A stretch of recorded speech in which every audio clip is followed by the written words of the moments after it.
Well, we've just been speaking there about the great Enoch Piers, who won the first All England in 1910. And back now with me is Jack Everett. Now Jack, 40 years this year, was the only Staffordshire player to ever win the famous Waterloo Handicap. We've just been speaking about great names like George Owls and Enoch Piers, but I've always said in my mind the greatest achievement by a Staffordshire player was Jack winning the Waterloo some 40 years ago. So I'm proud that Jack's here with us today and still looking as fit as a fiddle. And sending some good bowls up as well. I'm sure that 1970 just is fresh in your mind today as it was then, isn't it, Jack? Yeah, it is. Yeah, I remember it every day. Yeah.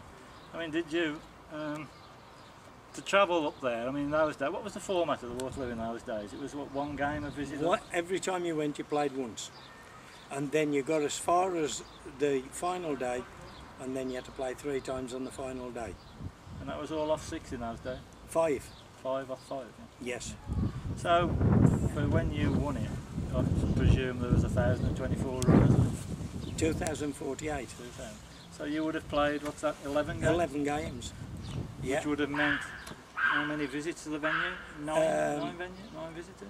Well, there was, you played 3 on the final day, so that's, yeah, it'd be nine visits. 9 visits. Yeah. 9 visits. Yeah.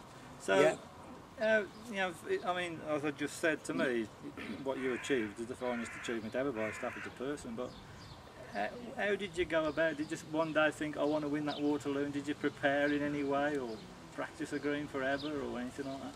Well, my father, he never played bowls in his life, but he was bowls fanatic. He was a sporting fanatic in actual fact in all sports. But every year he used to go to Blackpool to watch the final 3 days of the Waterloo, the Monday, Tuesday and Wednesday. And I had to go into the army and do national service like everybody else in those days. And I got demobbed. And when I got demobbed in 1955, I went with my father up to Blackpool and saw my first Waterloo final. And that was the year Jim Hayes beat George Bromley. And then every year, my dad and me used to go up to Blackpool. And we used to go up for these 3 days. And then we met a lot of people, a lot of friends, and where you couldn't get tickets because there was big crowds and tickets was a bit scarce to get. You know, we used to get these tickets and away we used to go. And I lost him in 1964. But before that, he always used to say to me, you should enter this, you can win this. And he used to say, me, win this for rubbish. You can win this. I've seen all these play. I say, I've seen them play as well. Bit too good for me, these. No, not on your life, he used to say. And this is what he drilled into my head. Well, I went up I lost him in March 1964, and I went up in the 64 final week, and I saw it. And it was a bit of a lonely week, really. And the following year I went again. And when I went the following year, don't forget, I was doing a lot of playing in handicaps. Jimmy O'Day in 1961 had got me playing in handicaps up in the north, which I kept very, very quiet to myself.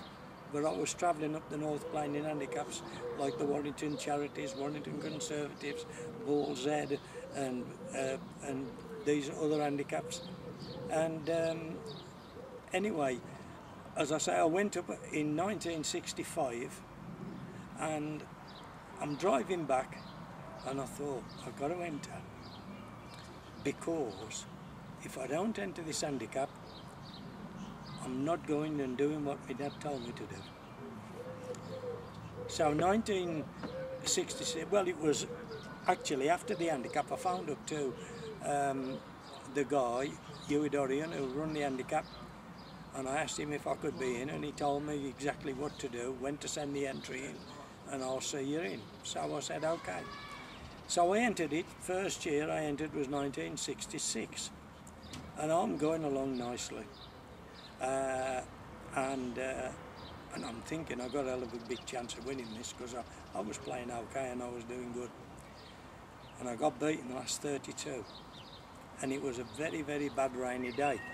And I thought, well, there's always another year, and I was a bit disappointed, I'll tell you. So I went up again the following year, and I got to the 32 again, and I got beat again. And believe it or believe it not, it was rainy conditions. And I just thought, this is ridiculous, rainy. When it rains, I'm getting beat. Well, I went up again, and this is the third year I've been in, and I'm in the last 32 again. So I've gone up 3 times, 3 32s. A lot of people had backed me, a lot of people thought I was going to win it, and I got beat. In rainy conditions, 3 times running. So I thought, this is it. So all through the winter when it was raining, I was over the cricket pitch opposite where I used to live, and on their cricket square I did a lot of practicing on the water. So I went up again the following year, that's the 4th year I've entered it, and I got beat 2nd round. And I walked off and I sat down, and I remember Bill Addison, a good pal of mine from Blackpool, came up to me and he said, you know, Jack, you could win this handicap, but not with the bowls you're playing. The bowls you're playing are too big. £2.14 too big for this green when it starts to run. I said, what do I need, Bill? And he said, you need some round about 212 with a medium sole, and that's plenty big enough. He said, and there's a lot of people only go as far as 211 on here, because when the green gets right, it'll start running and you don't want big bowls. So I got a set of bowls off a fella. I give him £5 for them. I asked him if he got some. He always got a boot full of bowls, and I had them done, put right.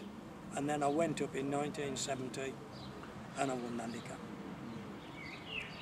And I remember I went up early on in the year, and I thought I'm going to have a practice with these bowls and see how they are. And I played on the green for about 2 hours. And Chris Newton was the greenkeeper at the time, and he said, you played some good bowls today, pal, and I said, I have. And then Stan Kershaw was a bookmaker there, and I had a good bet, backed myself to win the handicap. I won it.